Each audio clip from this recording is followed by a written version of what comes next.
మీకు తెలుసా హనుమాన్ అనేది హనుమాన్ అసలు పేరు కాదు అని, ఆంజనేయ కూడా కాదు. యాక్చువల్గా హనుమాన్ తల్లిదండ్రులు పెట్టిన పేరు ఏంటి అంటే సుందర.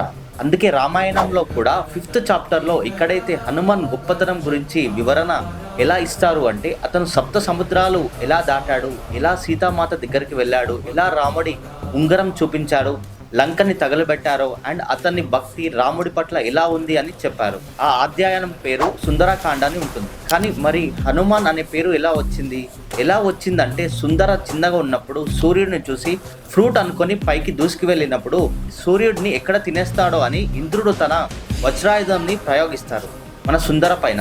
ఆ వజ్రాయుధం వల్ల సుందర యొక్క దౌడ భాగం అంటే హను వాసింది. అలా హనుమాన్ అనే పేరు వచ్చింది. హనుహు అస్సే అస్తి ఇది Hanuman, the one with the mighty జా. అండ్ మనం ఆంజనేయుడు అని ఎందుకు పిలుస్తామంటే సుందర తల్లి పేరు అంజనాదేవి. ఇంకా హనుమాన్కి ఏమేం పేర్లు ఉన్నాయో మీకు తెలిస్తే కామెంట్ చేయండి. జై శ్రీరామ్.